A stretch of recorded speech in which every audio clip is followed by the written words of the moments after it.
राम राम जी सभी फ्रेंडों को, सभी दोस्तों को और सभी मेरी यूट्यूब फैमिली को राम राम। और मैं आज तुम्हें सुनाती हूँ कि मोर पंख श्री कृष्ण भगवान को क्यों लगाया जाता है। और ये बातें आप अपने बच्चों को जरूर दिखाना भी, सुनाना और आप भी बताना। और इस तरह की कहानियाँ आप हमेशा अपने बच्चों को सुनाती रहा करो, बरकरार रखा करो, ताकि हमारे बच्चों को भी इसके बारे में कुछ ज्ञान हो। तो आप सोते टाइम इनको कहानियाँ जरूर सुना करो। तो एक कहानी मोर पंख क्यों लगाता है ये इस प्रकार है। ले अभी मैं आपको सुनाती हूँ।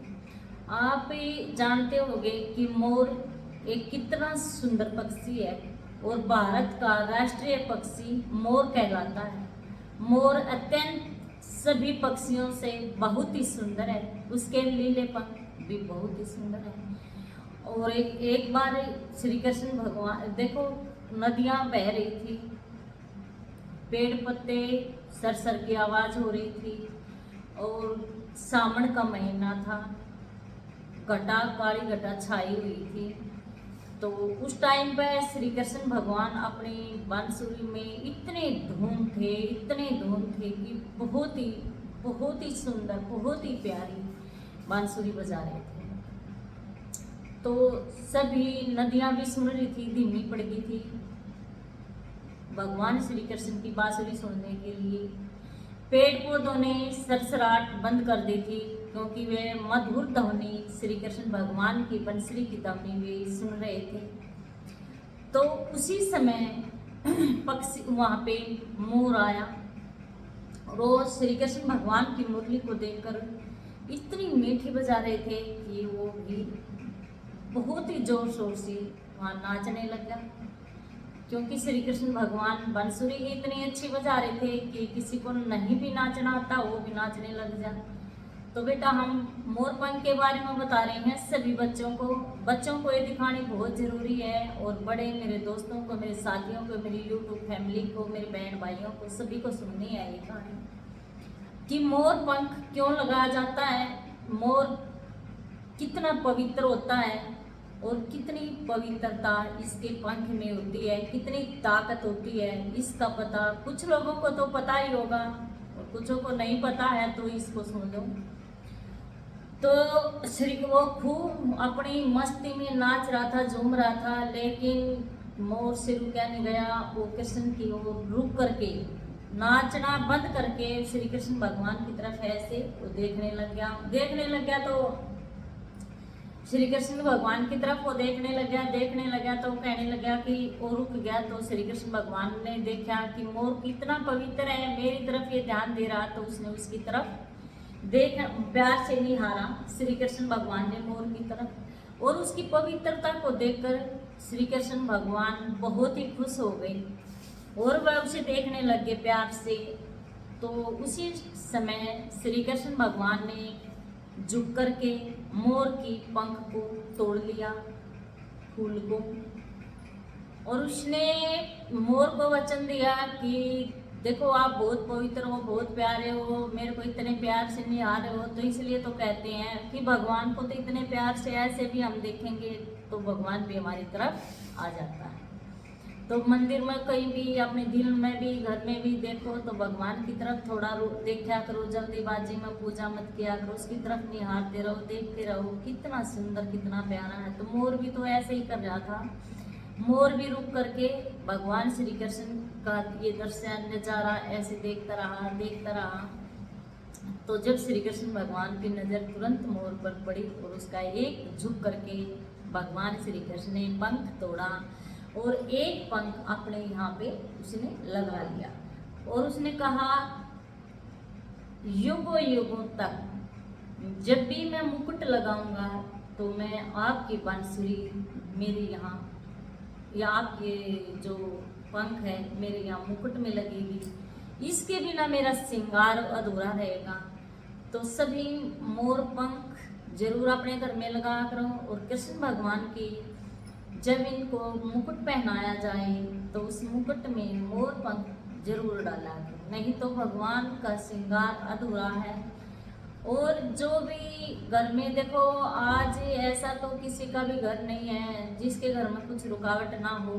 तो एक मोर पंख आप जरूर अपने घर में त्योहार पर लेके आ करो और ला करके अपने घर में छिपा के कहीं भी ऐसे रखा करो। ये बहुत ही शुभ होती है, रुकावटों को दूर करती है, सबकी मनोकामनाएं को पूर्ण करती है, वृद्धि देती है, सुख शांति, इसे सभी सुविधाएं मिल जाती हैं। तो इसलिए सभी अपने कमरों में मोर पंख जरूर लगाएं और श्री कृष्ण भगवान को भी मुकुट के अंदर ही पहनाया जाए।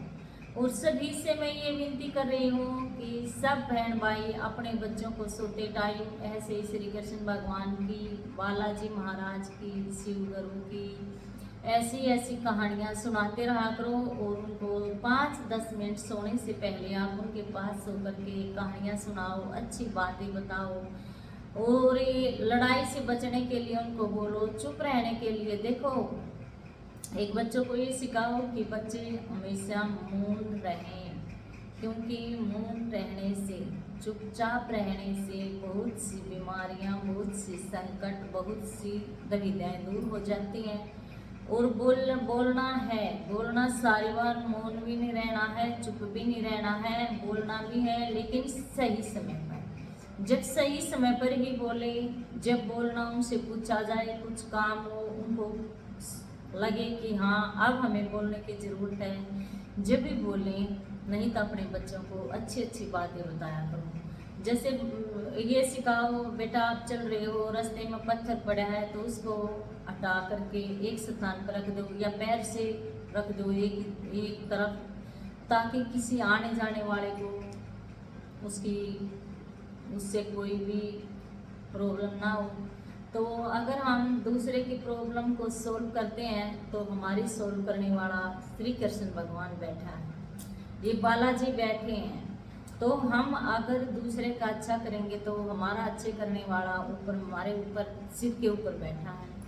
तो इसलिए हमें अच्छी बातें बताया करो, बच्चों को अच्छी ही सिखा करो और उनको बोला करो, बेटा झूठ मत बोला करो। अगर आप अभी से झूठ बोलने सीखें तो बाद में आप पछताओगे, उन्हें नहीं समझा पाओगे। तो इसलिए सारी माँओं से, सारी मेरी बहनों से, सारी यूट्यूब फैमिली से मैं ये कहना चाहती हूँ, बच्चों के साथ फ्रेंड बन करके रहो, उनके साथ सहयोग दो, उनके पास में बैठने का समय दो।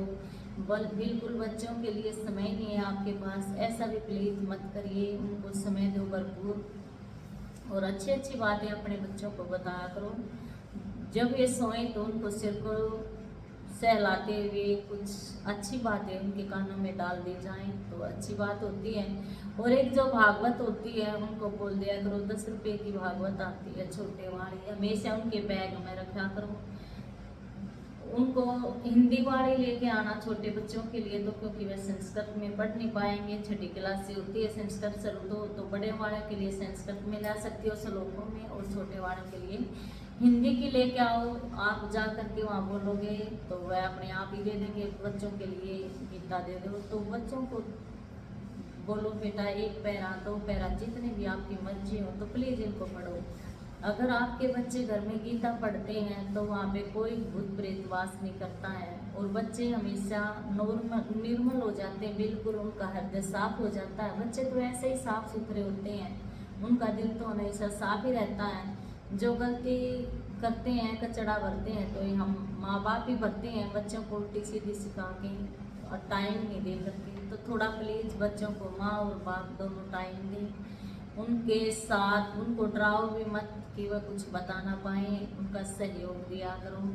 क्योंकि बच्चों के ऊपर तो पढ़ाई का वैसे ही बहुत प्रभाव रहता है, बहुत ही मतलब दबाव रहता है पढ़ाई का, तो उनको ज़्यादा डराओ धमकाओ नहीं, उनका सहयोग किया करो। खाने के लिए उन बच्चों को दूध और जूस जरूर पिलाओ। किसी का भी बच्चा कमज़ोर है तो डॉक्टर की दवाइयों की ज़रूरत नहीं है, उसको दूध पिलाओ और जूस ये डेली के लिए पिला दो। 1 महीना भी अगर पिला दोगे जूस तो बच्चे को भूख लगनी शुरू हो जाएगी, खून बढ़ना शुरू हो जाएगा और वह तंदुरुस्त हो जाएगा, उसका पढ़ाई में भी मन लगेगा। कई बच्चे तो ऐसे हैं बहुत कमज़ोर हैं, स्कूल में जाते हैं चक्कर आ जाते हैं, उनको अगर हम देखें तो ऐसे मोटे दिखते हैं, तो मोटे दिखते हैं लेकिन ये नहीं पता, माँ बाप खुश हो जाते हैं कि हमारा बच्चा मोटा हो रखा है। जैसे बच्चा मोटा हो जाता है तो उसके अंदर खून की कमी बहुत हो जाती है, तो आप बच्चों पे ध्यान दिया करो। ये बर्गर ब्रेड ये कभी कभार होता है, महीने 2 महीने में, ऐसे नहीं है कि डेली आप खाना बनाने की मारी बोल दो बेटा बर्गर खा लेना, 10 रुपये दे देती हो, किस लिए देती हो 10 रुपये? बच्चों को बिगाड़ने के लिए, उनके स्वास्थ्य को गंदा करने के लिए क्यों देते हो भाई 10 रुपये? अपने घर में रखो पैसे, पैसे की बच्चों को जरूरत नहीं है, उनको तो अपनी पढ़ाई की जरूरत है और मम्मी के खाने की और पापा और मम्मी के प्यार की। तो प्लीज़ आप ये इतना ज़रूर करिए। और इस कथा को द चमनगढ़ फैमिली मेरा चैनल है, इसको ज़्यादा से ज़्यादा सपोर्ट करो, ज़्यादा से ज़्यादा देखो, शेयर कर दो और सुन के एक लाइक जरूर देना। आज की कथा मोरपंख के बारे में, श्री कृष्ण भगवान की। तो बोलो राधे राधे।